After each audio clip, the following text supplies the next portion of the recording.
नमस्कार दोस्तों। इस साल का आखिरी और दूसरा चंद्र ग्रहण एक पूर्ण चंद्र ग्रहण रहने वाला है और जिस समय यह चंद्र ग्रहण शुरू होगा उस समय चंद्रमा एकदम लाल रंग का नजर आएगा, जिसे ब्लड मून का नाम दिया जा रहा है।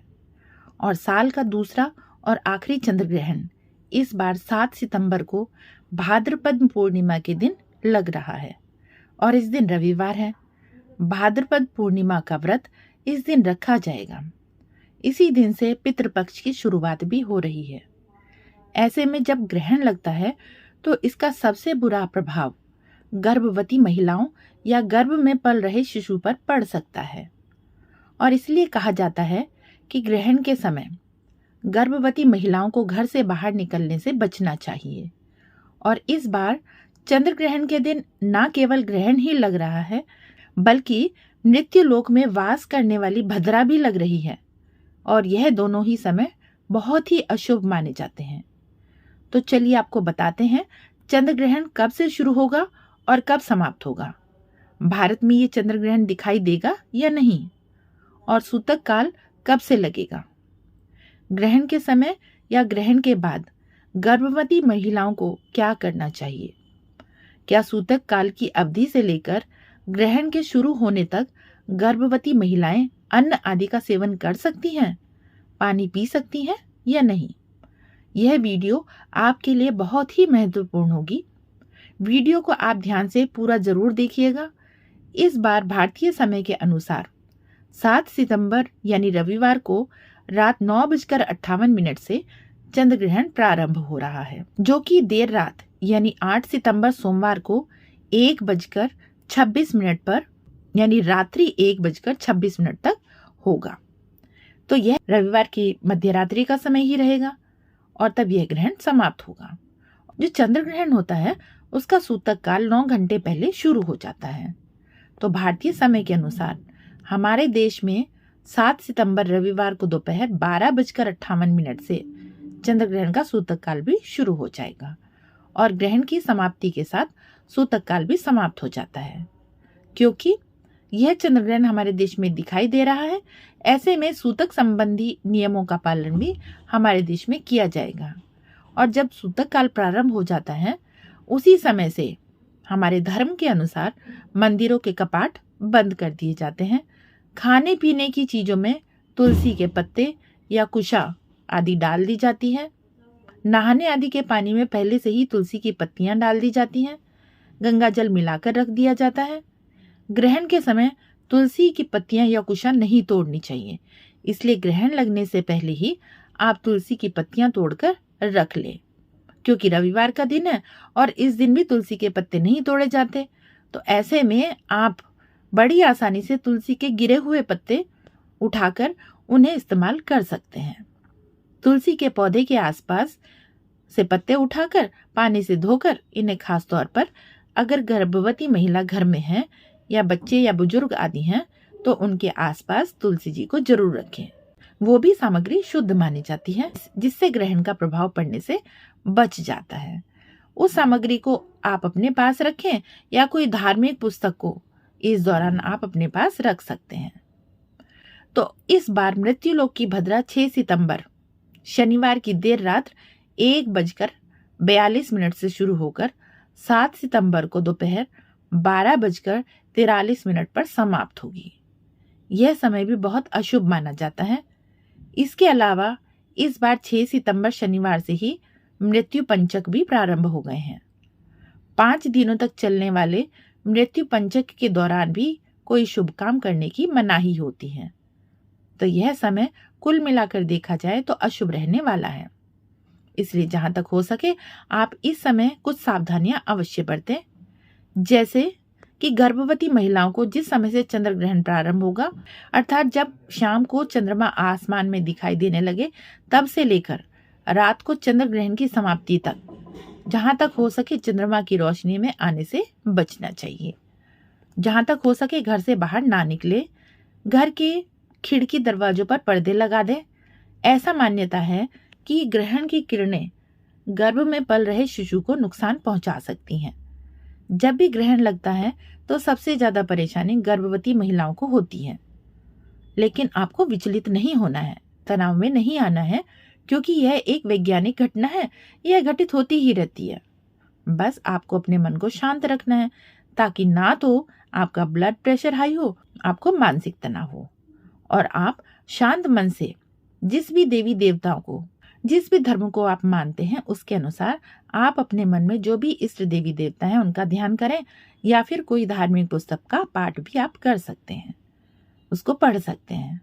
हो सके तो मोबाइल आदि से इस समय दूरी बनाकर रखनी चाहिए, क्योंकि जो ग्रहण होता है उस समय बहुत सारी किरणें हमारे जितने भी इलेक्ट्रॉनिक उपकरण होते हैं उनके जरिए हम तक पहुंचती हैं।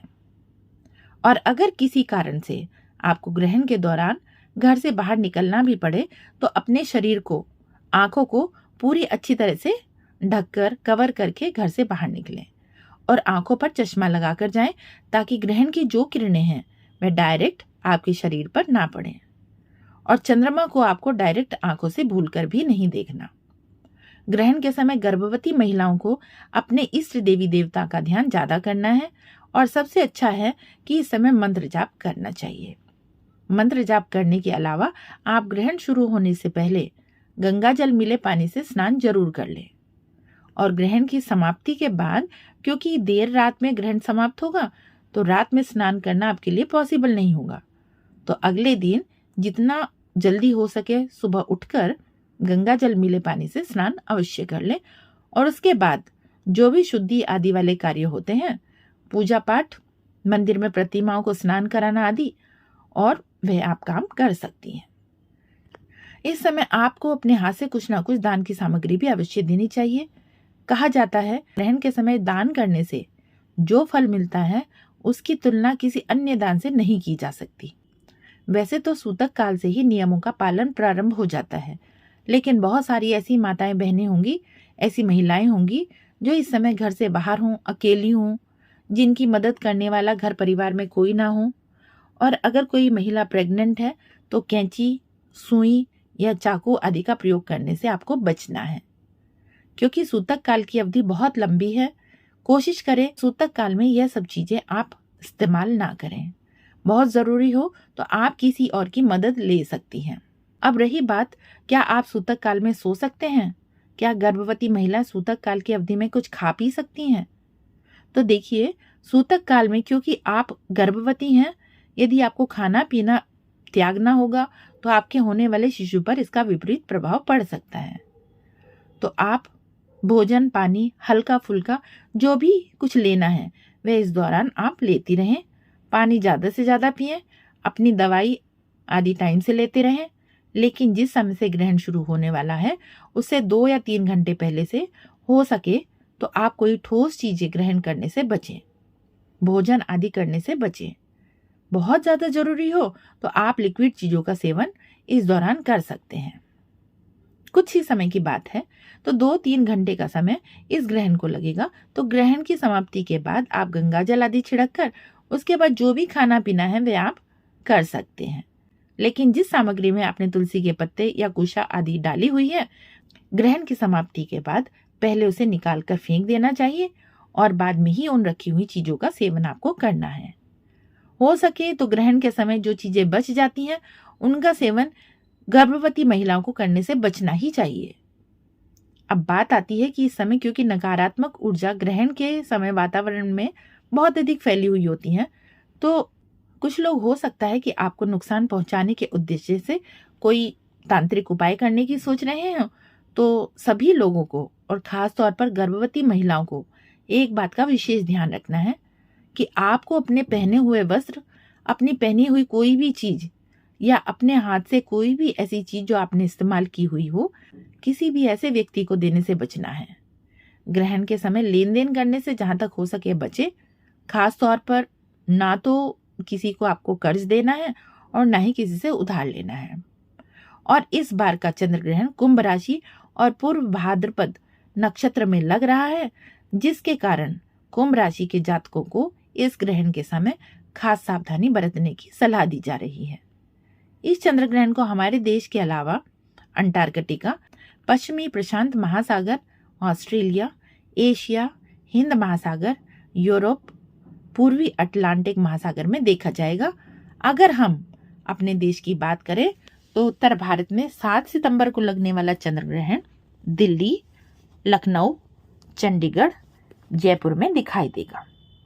पश्चिमी भारत में यह ग्रहण मुंबई, अहमदाबाद और पुणे में दिखाई देगा और यहाँ पर तो ये पूर्ण चंद्र ग्रहण के रूप में दिखाई देगा। दक्षिण भारत की बात करें तो चेन्नई, बेंगलुरु, हैदराबाद और कोच्चि में ग्रहण दिखाई देगा। मध्य भारत में भोपाल, नागपुर और रायपुर में यह ग्रहण दिखाई देगा और पूर्वी भारत में कोलकाता, भुवनेश्वर, गुवाहाटी में इस ग्रहण को पूर्ण रूप से देखा जा सकेगा।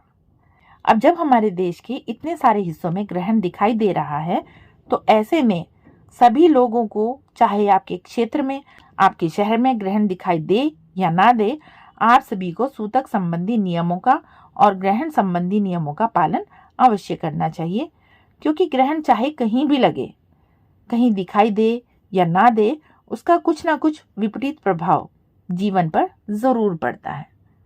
जैसे कि इस बार का ग्रहण प्राकृतिक आपदाएं लेकर आ सकता है, आर्थिक नुकसान या मानसिक तनाव भी लेकर आ सकता है। तो आप इस ग्रहण की अवधि में अपने इष्ट देव को स्मरण करते रहिए। तो दोस्तों, यह थी आज की वीडियो। उम्मीद है आपको पसंद आई होगी। धन्यवाद।